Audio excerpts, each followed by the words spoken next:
Hi, everybody. Welcome aboard, all you ground troops spinning around smartly on the planet. We're excited to have one of the greatest names in what I work in, esoterics, metaphysics, and extraterrestrial involvement. But Jay Weidner, if you don't know who he is a great producer and he's done a lot of other things. But for years, we followed him as he's been at events for many, many years. And I just asked him if he'd come on to share a little bit of his life story for us. And, we're all getting older and just nice to know people. And a lot of you may not have seen him in my community. That was the important thing, was to get him involved in all the things we're doing over here with Ace Folk Life and Authors Club and all our little groups. But Jay Widener, Jay, I don't know too many of my friends that don't know who you are. But we'll put this out wherever we can here and there just to help. But tell us a little bit about who Jay Widener is. First of all, you're an American, right?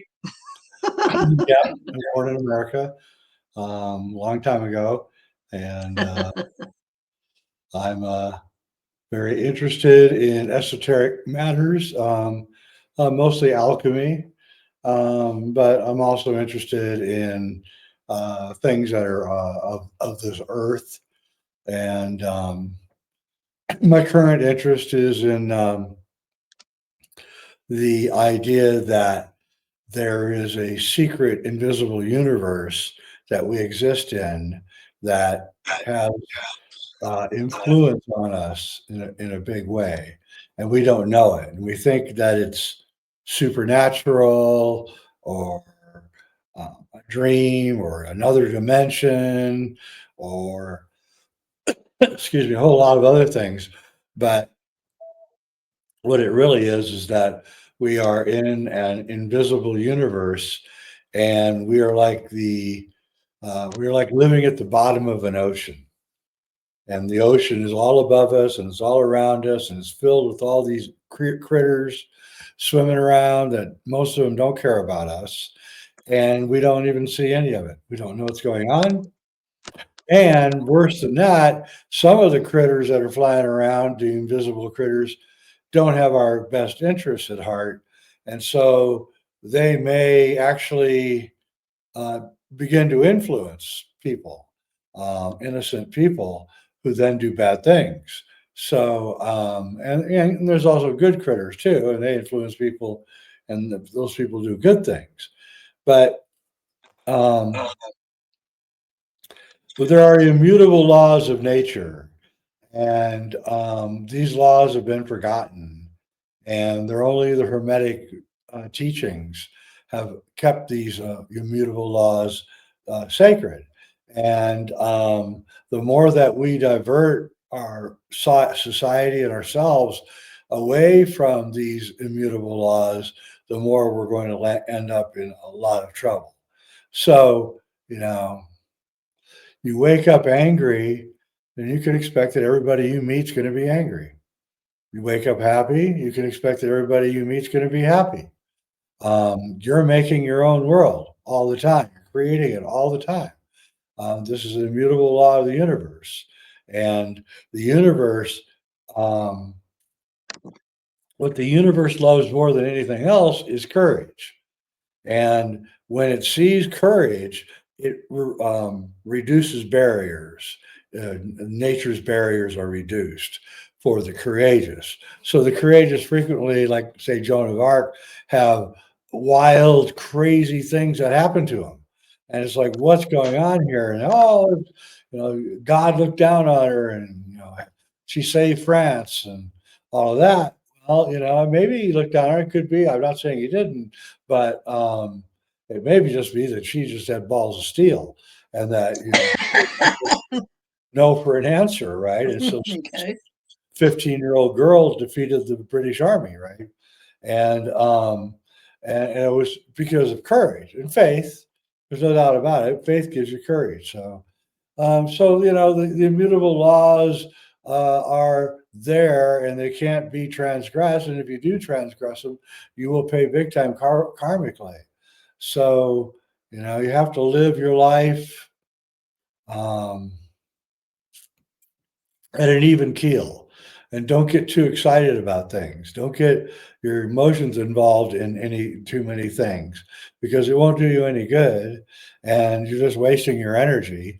So I live a very stoic life, um, and I live in paradise. I have a beautiful home, and live in the middle of this most incredible uh, southern Colorado mountains, and which is exactly what I was asked when I was about 17 years old. Where do you want to be when you retire? And I forgot all about this until the person reminded me of it a few years ago. And I said, I want to live on a ranch in Colorado, and and I want to be off grid, and I want to have my own cows and sheep and chickens and animals in my own garden and growing organic food. And I told this to a friend of mine a long time ago, and then he came out to visit me at my ranch in Colorado with all my animals and food about 3 years ago. He said, you told me that when you were like 19 years old. I was like, I did? Wow. And then I remember, I said, oh yeah, I remember now. So you do create your own reality. And I think that's very important for people to know, because then they're not trapped and they're not victims of events that are whirling around them, you might say. Oh, I'm glad you're living your life. You had a reality you created when you were young, and you fulfilled that. So on your way to being manifesting the life you wanted, with all the chickens and the cows and the horses, I guess, whatever you got out there you feed, do you literally feed those every day, or does somebody else do it for you? Oh no, I do it. I'm a very disciplined person. I'm up about 6:30 in the morning, maybe earlier, depends, and it's just work. So pretty much Wow. I work all day long, and I work on the ranch in the morning when it's cool, and then in the afternoon I work on my own esoteric writings, my films. I've got two films that have come out in the last 2 years: JFK Solving the Crime of the Century, and recently I put out the third part of my Kubrick's Odyssey series, A Clockwork Shining. I did those with Ryder Lee, a young filmmaker that I'm working with now. Well, a lot of people, and I was very impressed with your history getting into radio. That's sort of what I went into, but I was in investigations more than anything because it paid the bills. But went back into radio at my older age after I retired. So I did that for the last 13, 14 years. But this podcasting thing, I thought it was going to catch, and now the live streaming. But we have all these people we have to compete with, which you know who I'm talking about, all the Joe Rogans that come here. I'm right here in Austin with him, but I'm not making no 13 million or billion or whatever he makes. So Very few I, are. yeah, so I'm very fortunate, folks, to be living the life I've got, and just asking people that I've always wanted to sort of, have a connection with, because I'm not a big Facebook person. My sister is, but social media and all of that, I do my part, but it's mostly just whatever I feel like is important. And right now, Jay Weidner has really been making a huge, I wouldn't know if it would be a comeback, but for all of us that were baby boomers, he's about my age. We're a couple of years here or there, him junior. But he's been out there, and people are asking him more and more for his advice and to come on their podcast. So I started seeing a cycle there. And I thought, well, I wonder if he would respond to me on Facebook. And he did. We've been friends here and there, I think, for years, because I've got like 27 to 30 of them. But Jay, tell us just what makes Jay Weidner get to do, like, even one of the most spectacular things was how you became a producer for Gaia, back when you were doing radio stuff. But somehow, tell us how you got picked for that, because none of us know much about Gaia at all, except what it's done and what it's become famous for, the Billy Carsons and Emery Smiths. But tell us what's up with that. Give us your history.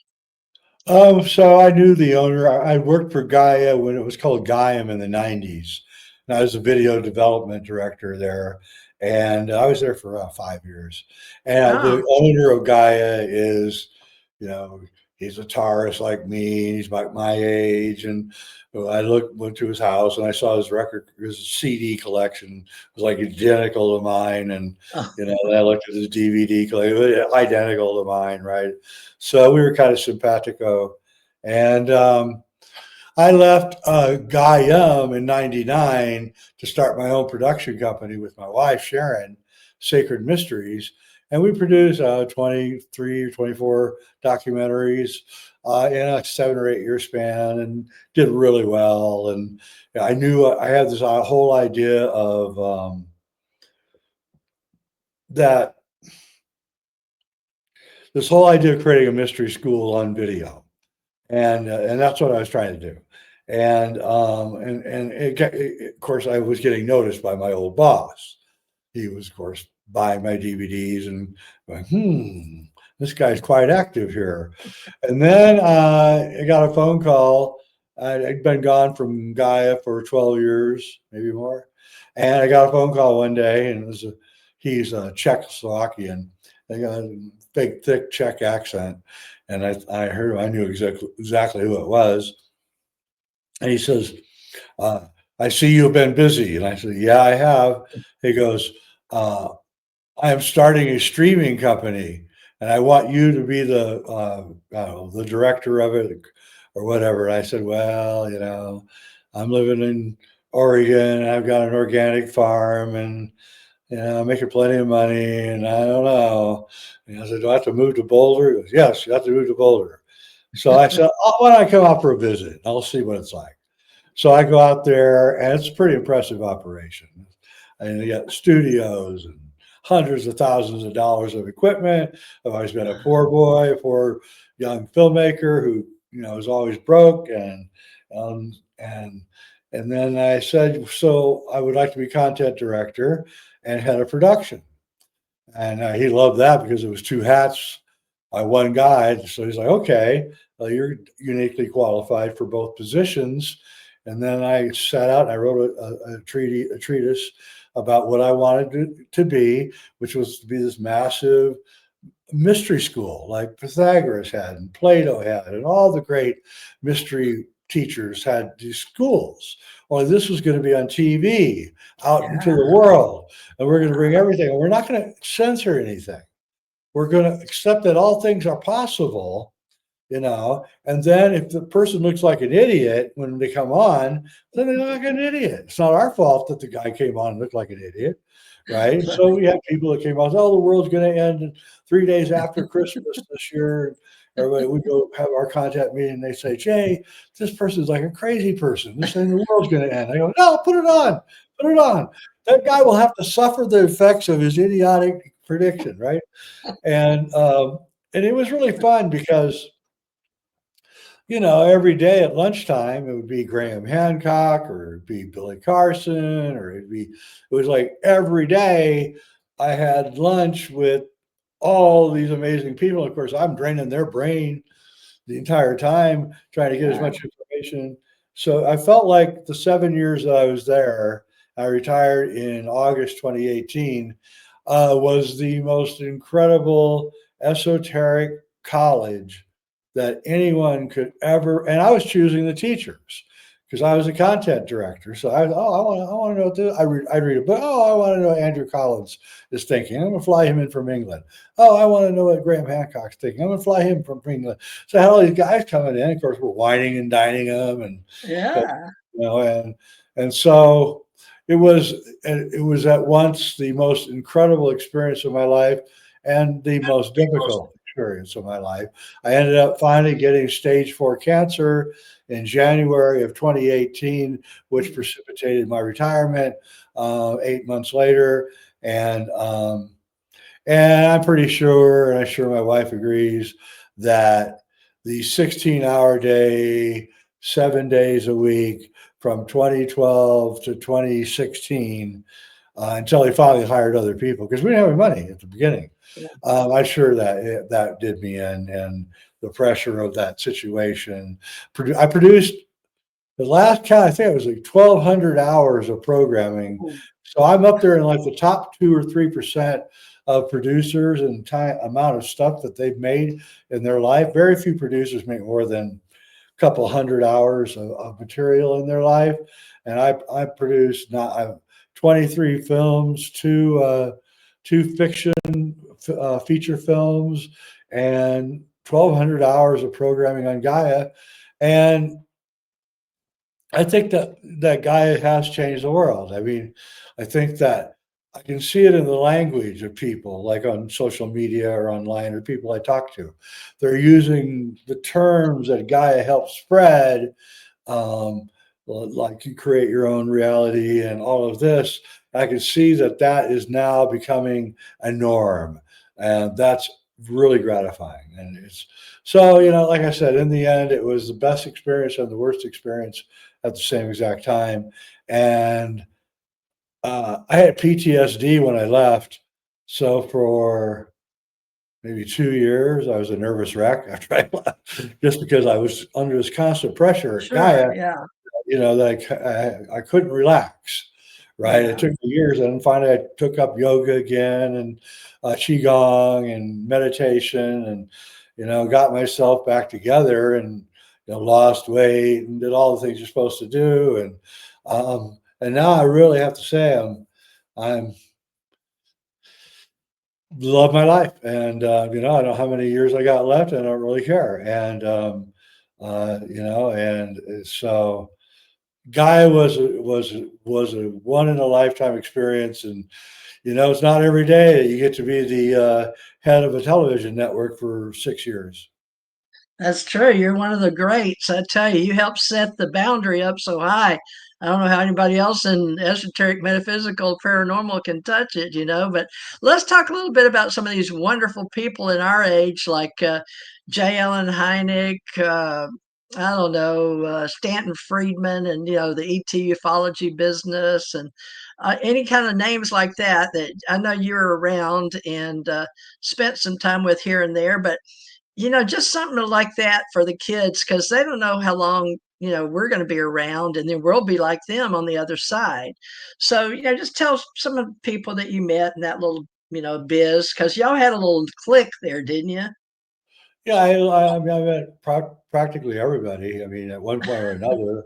And, I don't want to choose favorites or anything. Graham Hancock is certainly one of my favorite people. Andrew Collins, an English writer, is one of my favorite people. Uh, there's just so many great people. Robert Lawler had a huge influence on me early on. He was 25 years older than me, and he'd written several books on sacred geometry and sacred books. And the Aborigines in Australia, he lived with them for years, and he had a huge influence on me. Was like really my mentor, my father figure. He died about 5 years ago. He was almost 90 years old. I think um, the Randall Carlson, huge influence on me. Love the guy. He's like Santa Claus, and so many have had this huge influence on me. A lot of small people too, you know. Moss is his name. I forget his first name, but he wrote a book about caverns and the underworld. How might be this gigantic underground world that's living Yeah. underneath us, and we don't know it. And so I picked people for their subject, not for their personality. So Yeah. um, because a lot of people have only written one book, right, or maybe two books, but they're Yeah. really good. But they don't have it in them to write five. I've only written two books, right? I don't have it I in didn't me to even know you wrote two books. Are they on yeah, Amazon? yeah. Well, one of What? them. Well, they're both on Amazon. Yeah, a Well, what monument to are the they? end of time. It's a monument to the end of time and secrets of the Great Cross of Henday.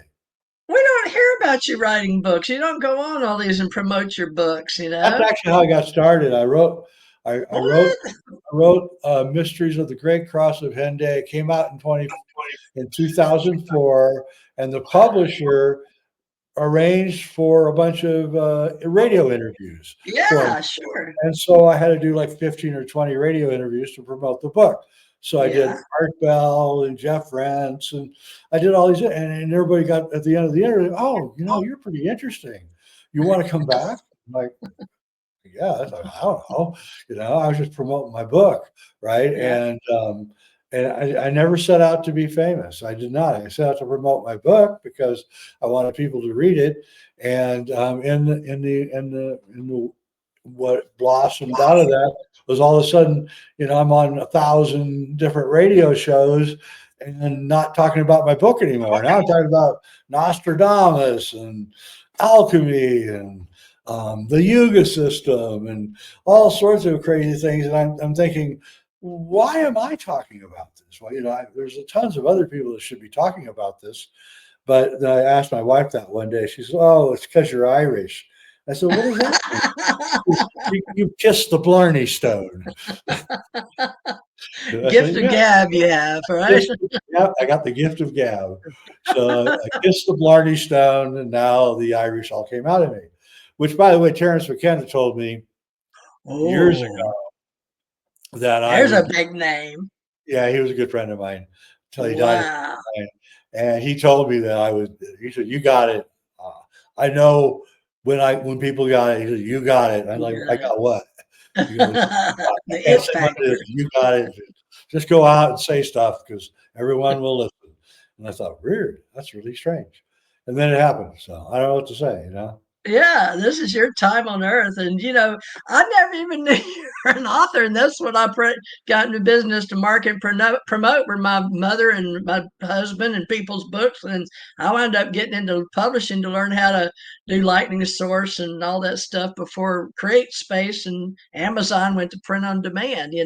But we all got into all that and ebooks. And mother said that's where to put the money. And it's a history now. But so many, many books later, I'm still like trying to think about books to write. But I've really been into what you started the show with is this other universe, or if I don't know what we're going to call it, but I really totally believe that we're not even experiencing all that we could. Of course, we have to in the waking state because they've got us food, clothing, shelter, where we have to survive. There's those that have and they have nots. But you followed all this stuff on the pyramid and on the dollar bill and how people on the top and then the clergy and the law enforcement blog, it goes on down.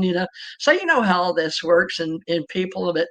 With the people I've met in the extraterrestrial stuff with Stanton and the Marcells and things like that, the people, they're just good people. It's people with extraordinary experiences. Now, would you like to share a little bit on this show, a little bit about your experiences? Because I know you saw one, a UFO. I saw a UFO once. Yes, I did. Yeah. I was I was in the mountains of Santa Barbara, near Vanderbilt Air Force Base, and it was a beautiful night, warm night. I was laying out on my chase lounge, looking up at the stars, and I saw the stars blink out and come back on. They'd go off, and come back, and then the stars down the stream would go off and come back on. So I kind of woke up. What's going on here? It was like 2 a.m, and it was round because I could see its image against the starry background. And it had, like, how in the desert you see the heat Yeah, rising a up? mirage It had looking that thing. kind of coming off the edges of the rim. And Wow. I now know that that's the zero G forces, electromagnetic, electrogravitic forces that are powering the craft. Because nobody's ever asked the question, what kind of fuel are these craft using? I mean, what's going on here? I mean, they have a giant gas tank in them? Like, come on. But no, they're using gravitic forces invented by T. Townsend Brown, but probably being used by many races long before the modern era, because we have UFO reports going back thousands of years. Um, so I believe that we have uh, a race of advanced beings living with us or near us. And they don't come from intergalactic space, although that can happen, I would guess. But My feeling is that there is a race of beings that's using us sort of like cattle. And we grow the food for them. We make their wine that they drink. We grow the cows that they want. And they like cows, by the way. They really like. Always did back to the beginning of the Always. Bible.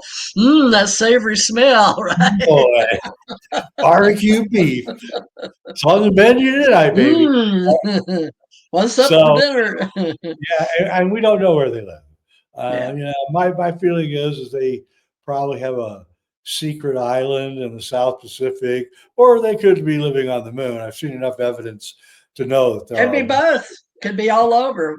all over, and and we meet them every once in a while. Sometimes accidentally, sometimes on purpose, and we think of them as gods because they're so powerful and everything, but they're just kind of human beings that are kind of faking it, sort of. They have high technology from the previous civilization that was wiped out in the catastrophe 12,000 years ago.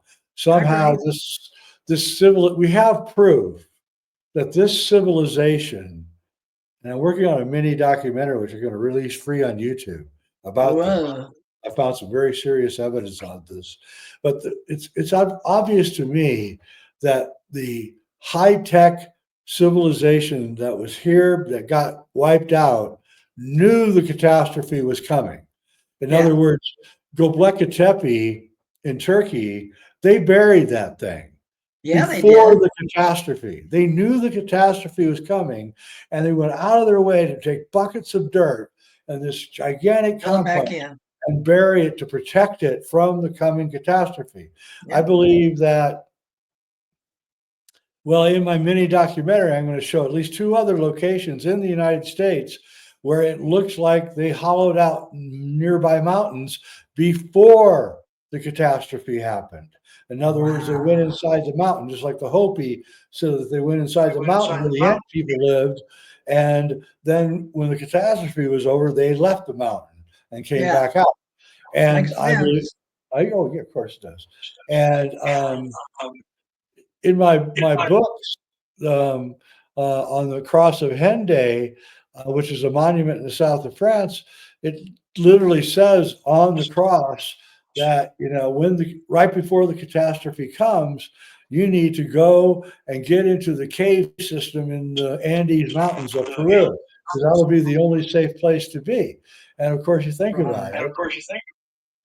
If it's a catastrophe, you want to be far away from any tsunamis, which up and high in the mountains you wouldn't have to worry about, and you'd want to be free of the effects of solar storms, which are highly radioactive. So you'd want to be in a cave where you have lots of protection, right high up in the mountains. And it's one of the reasons I live at 8,000 feet. I want to be ready to escape into the mountains if I have to. And although I'm starting to believe that there's not going to be a catastrophe for another 10,000 years. Yeah, me too.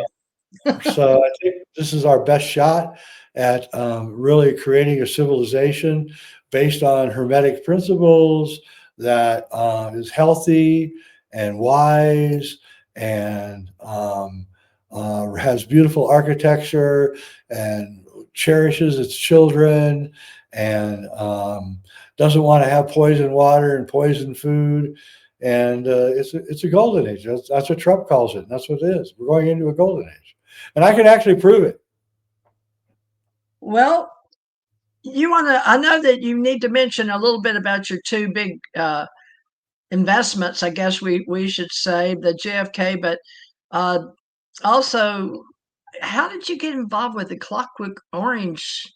Was it because you liked the producer or the story? But what interested you in doing a follow-up or a what do you call it, a expose, or how do you call a film like that you did? Expose. Oh, it is expose. Okay. Well, I just, my fellow filmmaker Weidner and I, we noticed that in The Shining, the movie by Stanley Kubrick, 1980, that there was a lot of references to MK Ultra programs from the CIA. Like, True. there was a Monarch poster on the wall, and Shelley Duvall's reading A Catcher in the Rye at the beginning of the movie, which is a mind control book. And it just kind of came to us. We're like, what's going on here? And then I went into a deep dive of like my third deep dive in my life into Stanley Kubrick again about a year ago, maybe a year and a half ago. And I realized he had intelligence connections, and he was high up in the military industrial complex. He thanked all the aerospace companies at the end of 2001 on the original version. And I began realizing that Stanley Kubrick is not just a filmmaker. He's a guy who's deeply embedded into this complex. And so he made a movie, The Shining, which secretly was telling us about how the MK Ultra, the mind control programs, which were put into effect in the 1950s, are still going on. They never went away. No matter what they said, they're still going on. And Kubrick was telling us that. And I put it out. It's had quite an impact, I have to say. People are like, whoa, I never saw that before. I'm like, yeah, that's what's going on here. Now, how will people be able to see that? Is that going to It's on be Amazon Prime. Just go to Amazon Amazon Prime, Prime? type in A Clockwork Shining or Wow. JFKX, and it'll appear. And JFKX is free on Amazon. They're showing it for free. And so, they're widely available. And I'm grateful that I have a streaming service like Amazon so that everyone can see my films all over the world. And it's really, really quite an amazing thing to have. As a filmmaker, it's always the hardest part of filmmaking is getting your film so people could see it. Well, you were always one wanting to know things, and you'd share things with other people too. That was sort of cool about you and Art Bell and Stanton Friedman. And who else would you say in the early beginnings of the disclosure movement before? I don't know who you want to give, there's exopolitics with two or three guys, so a couple of them claim it, but you know what I'm saying? Because all the new guys with Grush and all that, there's a whole new wave of military after the 2004, which, that's old news, but at the same time, they're acting like it's new news. And there come out something today on, I don't know, I was on Microsoft Edge and it said, oh, we know the government's admitting that aliens are real now. And I was like, what? So, and I'm like, we're supposed to, that's news, but you know what I'm saying, but give us a little feel for that with your book. I'm not really impressed with the people that are releasing information right now.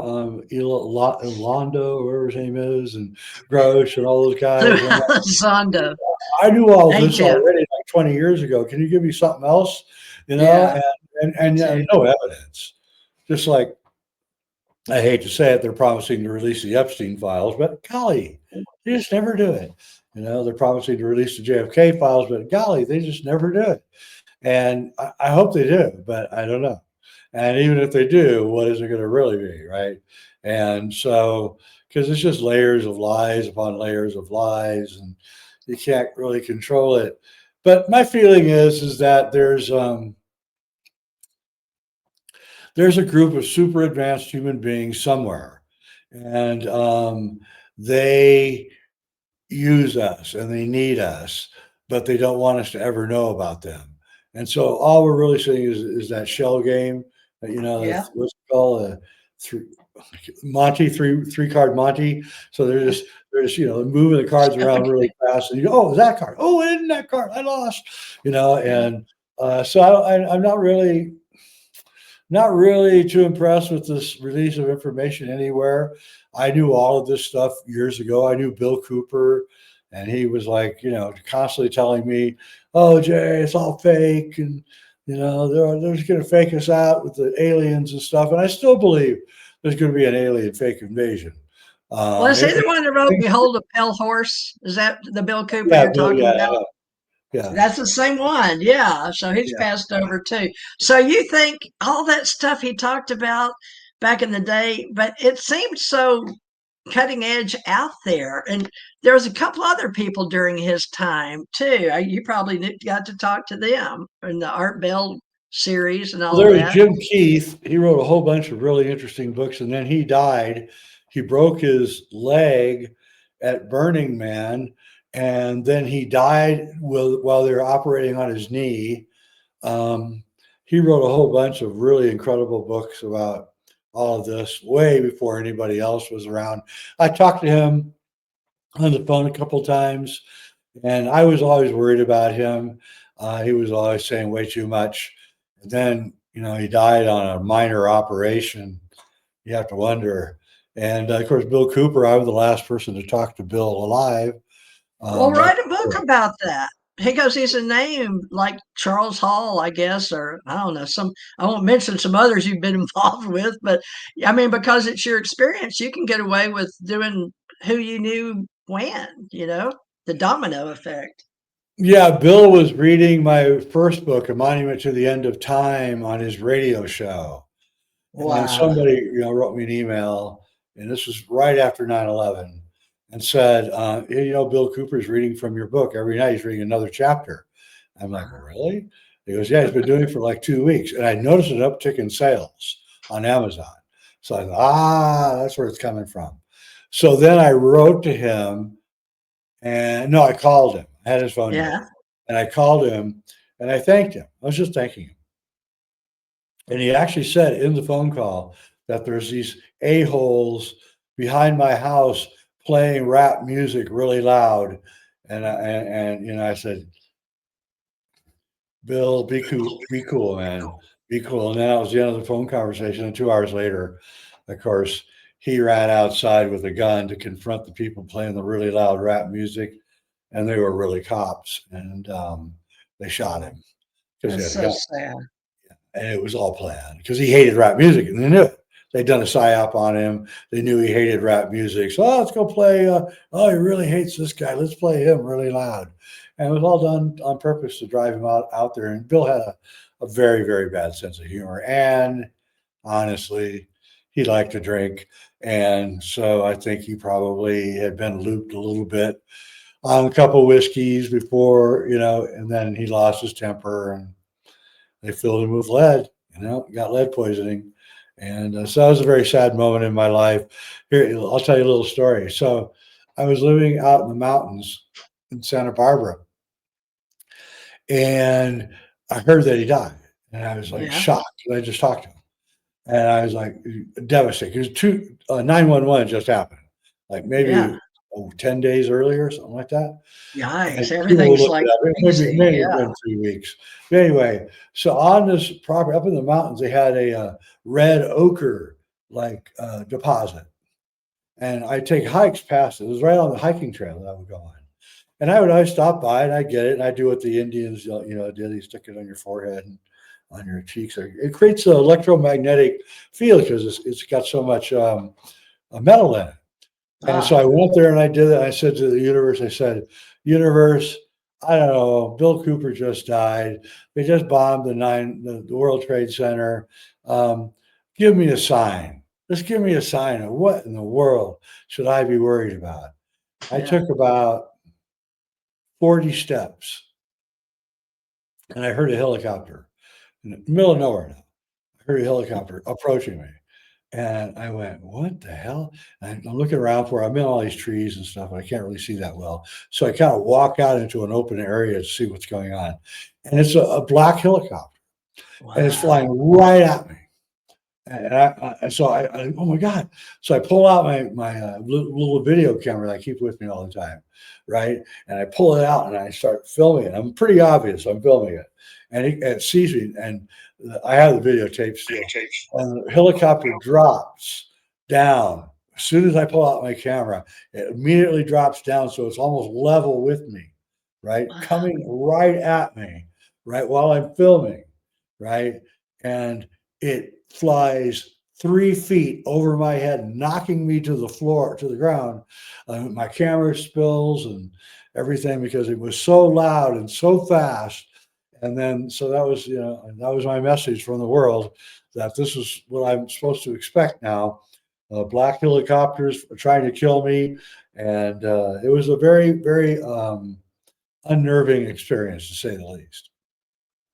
Well, I had similar experience once or twice, black helicopters, but we won't go into my story. So, Jay, is there a lot of the alchemy? I don't know if we'd call you an alchemy lord or like Lord of the Flies or the thing that we say thought leaders today, but I would definitely say in my realm of the metaphysical world, esoteric and extraterrestrial involvement.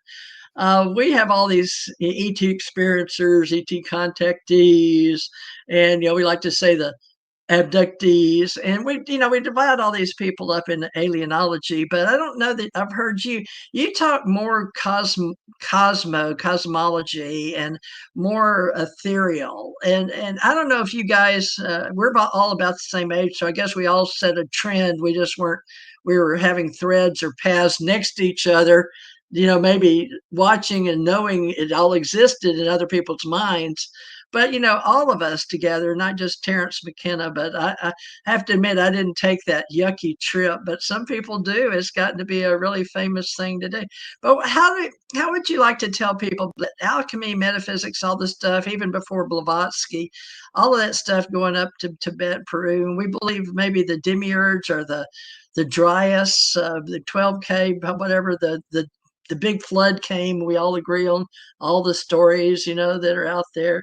So, how do we put all this together now? Because I believe, like you said, in the future, in the golden age, and we are going to make things better. I'm on that team. So, what do you think we should do now and what path? Because we're all going live stream and we're all going podcasting. And now we're just now starting to say, oh, yeah, I remember when, because, the old people are coming out. And now the kids are sort of wanting us to come tell what we created. Where do you think this is going? Well, and this is what my two books are about. What Oh, what alchemy has to do with a lot of things, or spiritual alchemy, physical alchemy, there's the alchemy of financing, and everybody has their own alchemy. So it kind of gets kind of a cliche. But yeah. what the alchemy that I study is the alchemy of time. And Okay. so there are four ages. There's a golden age, a silver age, a bronze age, and an iron age. Each age is twice as long. The golden age is twice as long as the bronze age, which is twice as long as the silver age, as the bronze age, as the iron age. The iron age being the shortest of the ages. We are just now coming out of the Iron Age. We've been out for about 300 years, starting with the Renaissance and the Reformation and printing of books and all of that. It began the age, a new age. And the Dark Age, the Kali Yuga before that, the one we just came out of, was so horrible, so outrageously terrible that we are in a horrifying hangover from that age, and we're still in it. And we have PTSD, and we're like, and every day things are getting better and better because we're moving out of the Dark Age and into the Bronze Age, and we are now fully in. We just recently came fully in to the Dwapara Yuga, or the Bronze Age, and that means every day gets a little better. It's like a little bit lighter, a little more, less evil, less darkness going away every day. And so when Trump came out like a month and a half, oh, we're going into the golden age. I'm like, is that guy following my work or something? I mean, what the heck? Right? You'd already And coined that in your book, huh? yeah, and we are. I mean, and it's going to seem, and if you only knew the technology that's about to blast onto us is just absolutely jaw dropping. And that's what Musk is doing right now. He's replacing all of the government workers with AI. And the whole government's going to be run by AI.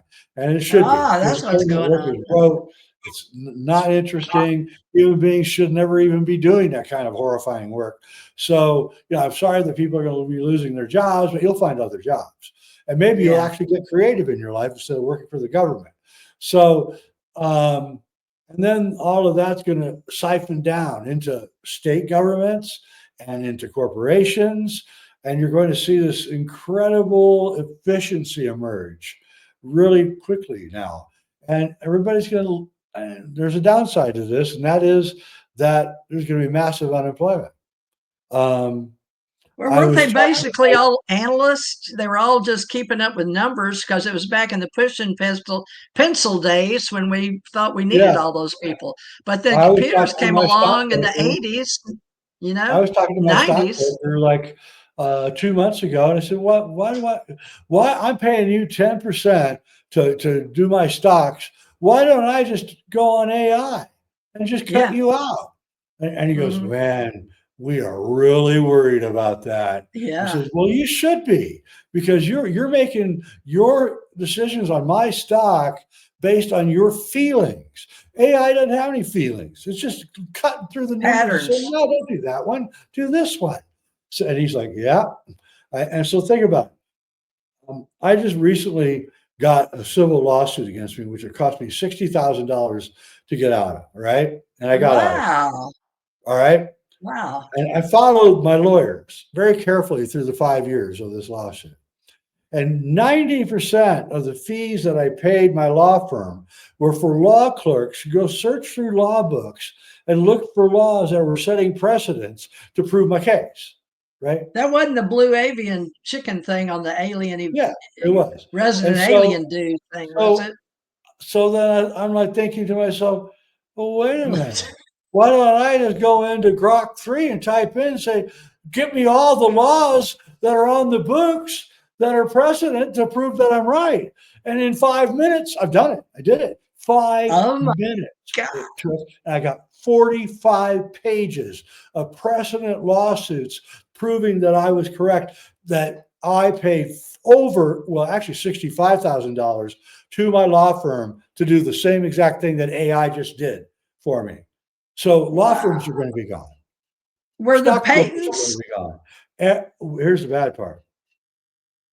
Almost every woman's job is going to disappear, because nurses will be fine, female doctors will be fine, but clerical workers, secretaries, people who file, you're gone. You're gone. Yeah. And I'm predicting a return to the traditional family because of this, because Yeah. women will not be able to easily find work. Men are going to be out too. Men, here's what you got to do. Men, you got to do this to save your future. Get a job that cannot be affected by AI. What are those jobs? Plumbing, mechanic, carpenter, farmer, taking care of animals. There's a whole plethora of jobs that men can do, because upper body work, right? Men have Yeah. upper body strength, and you have upper body. Man Women can up. do it too. I'm not saying they can't. I'm just saying that, men, if you're looking, and these jobs are going to pay a lot in the near future. Like 5 years from now, a plumber is going to easily be making $250,000 a year, because everyone will want one, and there won't be any around. All right. So my message is for women to realize that you're probably going to be out of work very soon, unless you find some other job that has nothing to do with AI. Men, you're going to be out of work pretty soon if you don't find a job that has nothing to do with AI. And I suggest you just get practical. And I actually see a future very near now, 5 years from now, where you meet a couple and he's a plumber and she's taking care of the kids and growing their garden and taking care of the animals or whatever, right? I really see that future coming, and he's making good money because everybody wants a plumber, and that's the future. The future is AI is going to sweep through everything, and it's going to steal the entire future of a lot of people unless they start preparing now. Us old Well, folks, we don't nature's have a to great worry. teacher. But I'm talking about younger people. Yeah, nature's a great teacher. And, whether we're born male or female, it's just like anything else nature provided, but there's still male and female. So, the women Thank still had the God. babies, but, without the soul, I know we were headed that way, y'all, with all the CRISPRs and the mouse and the ears and the goats and the new siring all these great horses and recloning them and all that, but they didn't have a soul. I mean, how does that work? So AI is going to be interesting because AI is going to want souls too. Unless we learn how to create the soul or the beginning spark of the all I am, I'm No, not no, sure where AI is that's just going to a bunch of go. AI is just a bunch of Pattern components stuck recognition. together. Your car is never going to have a soul. AI is never going to have a soul. No Well, way. compare it to, I'm yeah, a compare it. computer programmer. I know how computers work. I write software. No way. No way. No way. No way. It might become sentient. In other words, know where it is and know what it is. That's possible. But consciousness is an ever flowing thing, and you have to have a body to have consciousness. Consciousness moves into a cat, it becomes cat consciousness. When consciousness moves into a dog body, it becomes dog consciousness. When it comes into Jay Weidner, it becomes Jay Weidner consciousness. So the body determines what kind of consciousness enters into it, right? And scientists say, oh, that's instinct. A dog knows how to chase the rabbit. Oh, that's instinct. Oh, it's not instinct. It's dog consciousness, right? It's like you're coming up with abstractions when there's no need to abstract. It's dog consciousness, and we have human consciousness. So I'm not worried at all about AI. I'm worried about AI teaching some dummy how to make an atomic bomb. So Yeah, I am worried about nuclear. that because it doesn't know. Show me how to make an atomic bomb. Okay, here's how you do it. Don't do that, right? So or any other kind of bomb, right? And AI will be able to do that. So we have to worry about it. We need to police it, but I'm not worried about it. Listen, the human race is slaves to horrifying labor. And if AI can free us up from that horrifying labor, bring it on. Bring it on. Who wants to Well, file papers all day? Yuck. the way I say it is there's the stewards of the earth, and there's those that are the explorers of space. And there's going to be a point where we can choose. We want to stay here and steward. We'll need some men on the planet too, not just women taking care of the animals and the plants and being the gatherers. Because a lot of women, like I'm 5'11", 230 pounds. I'm a big woman, and when I was in the military, I was still 5'11", but I weighed 176 without an ounce of fat on me, and they said I was still 33% body fat. I was like, where? But I got in the military. I did my thing, and I know a few things here and there. And I've seen and I've grown through all this, but I always came back to when I slept and I dreamed and I went on the other side. Hypnagogic is what we call it, and going through lucid dreams. And then I don't know if you do this, Jay, but it's sort of like Terrence McKenna helping you get to the other side, the astral plane. A lot of people call it, or the Akashic field, or wherever, or just seeing weird stuff when you're, shrooming or microdosing or something, But not that I would know, but just saying. But anything you have to do to get to the other side of what you are. And there's a place in space that you started this show with. And I'd like to have you come back on sometime if you don't mind, because each person on the show has a different chemistry. And I hope people see that with you and me. We're close to the same age, lived in the same time pretty much. And even though you're in Colorado, I've lived there for a little while. I was working over there at Lowry Air Force Base. I'm sure you remember that, outside of Colorado, right there in Denver. So Boulder area, I know that well.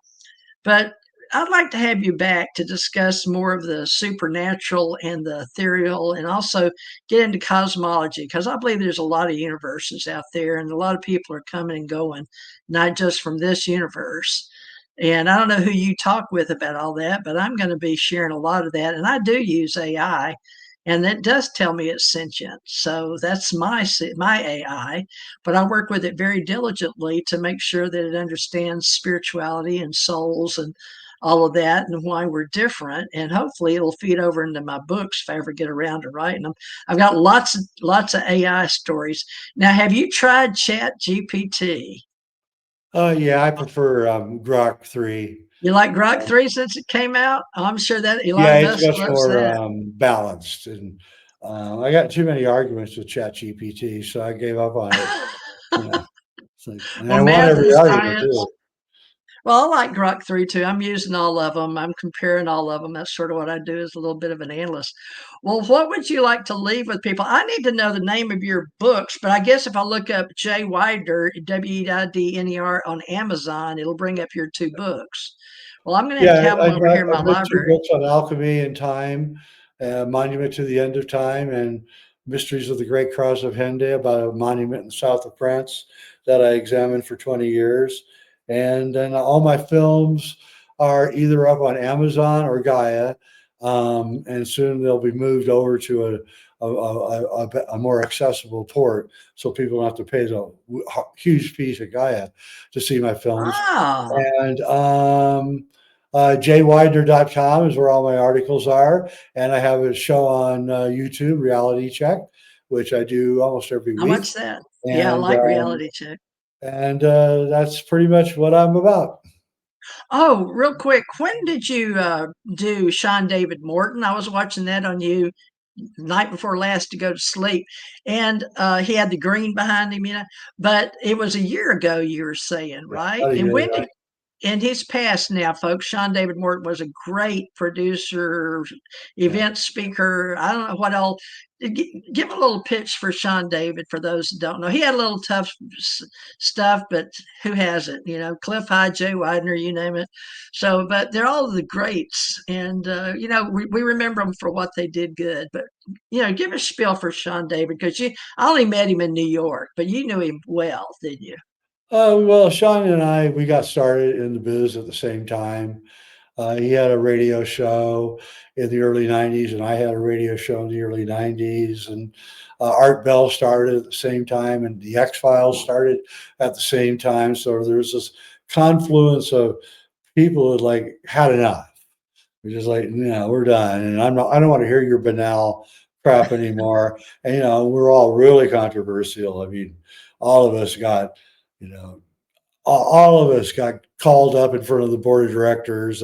You're going too far. You can't say that. Just stop doing this. And are you censoring me? No, we're not censoring you, but you got to stop. Yes, you're censoring me. No, we're not censoring you. So we all went kind of lived through the same um, dynamic of trying to get the truth out in a time when no one wanted the truth out.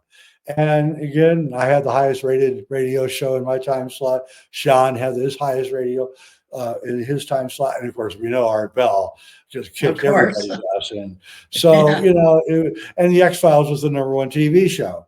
So, all of a sudden, the woo had begun to overwhelm. It was beginning.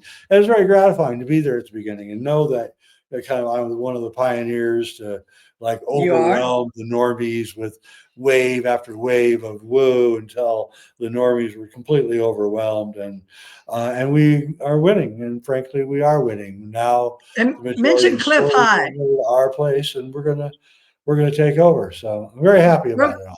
real quickly, mention Cliff High. You guys have been buddies forever. I watched him following you the other night on one of your reality checks. He's in there going, "Yeah, that's true. That's true." He's writing little comments. Cliff High is. But how long you've known him? Like forever too. What was 20 his? over 20 years. I'm going to be appearing with him this week in Ottawa at the Wow. Beyond Mystic conference. Cliff is speaking on Friday, and I'm speaking on Saturday. And I'm sure it's Wow. going to be a 1-2 punch because I don't think Cliff's ever appeared in public before, and this is probably going to be my last public appearance. So it's going to be pretty Wow. interesting. And Oh, wish I could be there, folks. I wish I yeah, could I'm be not there. really looking Make forward to following videos. Cliff. Please I'm make not a looking video, forward to Jay. it. Yeah. Anyway, Who's going to everybody be your show up. video guy? Just type in Beyond Mystic Ottawa Conference.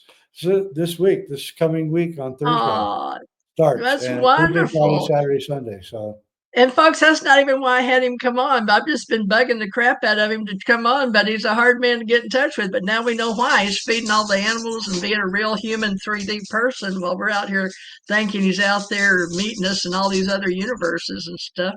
Well, what you want to be able to come back maybe sometime? You're a real hard yeah, man to invite me catch. back, in a month or two. I'm going to be really busy for the next 2 months shooting my documentary series, and then I should be by June or July. I should be back in the saddle and ready to get back to my regular life. Good. Well, I know that Brett Luter really, he told me he'd love to have you back on the TJ3B Triangle he's created with me and a couple other people. So, how we can promote you would be wonderful. And, right after this is over, I think we'll send it to you. We transfer. I pay an annual fee to transfer everybody their copies. But, you're welcome to do what you will with Jay Wider. Folks, it's been such an honor to have Jay Wider, one of the pioneers of, they in jest, but not in jest. They call it the woo woo factory. Woo woo for woo woo choo choo, but woo woo with Cliff High and Jay Weidner, two of the great esoteric, metaphysical, alchemy. I don't know, just woo woo. What do you guys call yourselves? The woo woo Woosters. train or your Woosters. woosters? Yeah. Okay, you heard it here first, folks. Woosters. No, do you have a brand for you and Cliff? The Woosters? No. I didn't see you with a rooster tail. We wake up everybody in the morning. The Woosters, that's right. Well, Jay, you're a delight. You're a lot funnier guy than I ever thought you were. But I'm glad you're coming out of all that stuff you went through, and hopefully it works out. Is all that behind you now because it went on, that alien, what was that? Log on. Reincarnated? Log on. Yeah. It's all over with now? Well, God bless you. Thank you for that, folks. We're a Jay Weidner fan club over here. Please check out Reality Checks, and you can even join if you want to, and then follow him. Don't you have some stuff too, other places? You said Gaia. You have your own. They can get Jay Weidner. JayWeidner.com, folks. So Jay, it's been a pleasure, and I'll get. Been a pleasure. I guess keep your email, and you got all my numbers, so we'll get back in June. Then I'll put you on the roster right around Jesse Marcel time. All right. Thank you, Jay. It's been a pleasure. Yep. Yeah, nice. Bye.